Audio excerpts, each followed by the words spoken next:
pintu sendiri. Dia buka pintu sendiri dan berjalan keluar. Jalan keluar, di si Dery ini tuh berhenti di pinggir makam suaminya Bu Nunik gitu. Halo semuanya, terima kasih telah mengklik video ini. Selamat datang kembali di channel Hans Story, dimana kita bisa mendengarkan cerita-cerita menyeramkan dari seluruh penjuru dunia. Dan kita semua tahu kita hidup berdampingan dengan makhluk halus. Hanya saja kasat mata kita yang biasa ini tidak bisa melihat keberadaan mereka. Oke, kejadian kali ini terjadi di daerah Sukabumi. Tepat detailnya saya tidak bisa menyebutkan karena itu menjadi privasi orang yang mengalami kejadian ini. Jadi di Sukabumi itu ada sebuah keluarga. Kita sebut aja keluarga ini itu keluarga Bu Nunik.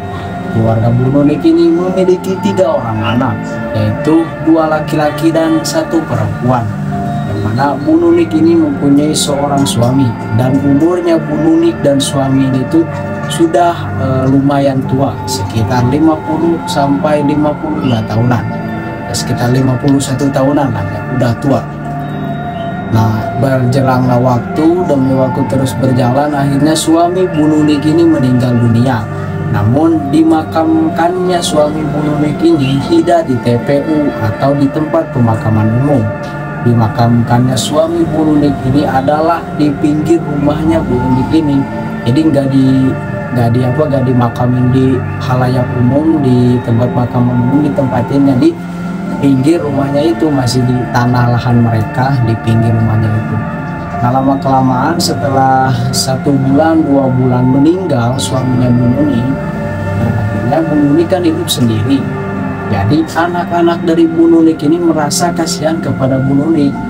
Sudah hidupnya sendiri, sudah tua, di rumahnya juga nggak ada siapa-siapa gitu kan. Jadi akhirnya anak-anak dari Bu Nunik ini tuh menyuruh Bu Nunik untuk tinggal serumah dengan anaknya itu.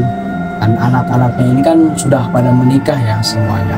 Akhirnya Bu Nunik pindahlah dari rumah aslinya ini tuh ke rumah anaknya.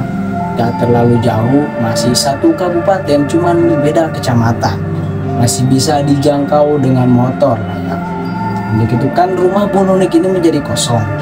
Jadi kosong, akhirnya rumah Bu Nunik ini dijual kepada Padayat.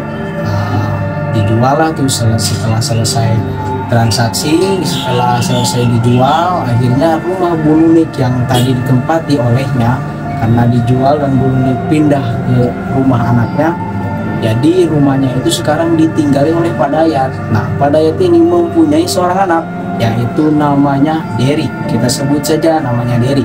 Nama ini adalah nama samaran ya, karena nama aslinya juga privasi orang yang mengalami kejadian ini. Nah, Padayat dan si Dery ini tuh, anaknya Padayat itu mempunyai kelainan gitu kan. Si Dery anak Padayat ini, yaitu kalau si Dery ini ngigonya itu suka berlebihan gitu. Wajar aja lah ya kalau kita ngigonya itu cuma ngomong sendiri atau gerak-gerakan tangan yang sedikit aja, gerakan kaki yang sedikit aja. Tapi berbeda dengan Dery anak Padayat ini, kalau ngigo itu dia bisa bangun sendiri, jalan sendiri, buka pintu rumah sendiri gitu kan, tapi masih dalam keadaan tertidur gitu. Jadi ngigonya itu berlebihan. Pernah suatu malam gitu kan, jadi umurnya si Dery ini itu sekitar 10 sampai 11 tahunan. Dia masih duduk di bangku SD dan dia masih tidur bersama Padayat dan istrinya itu. Sebenarnya sudah disiapin kamar sama Padayat itu, namun si Dery belum berani tidur sendiri lah gitu, masih ada rasa takut.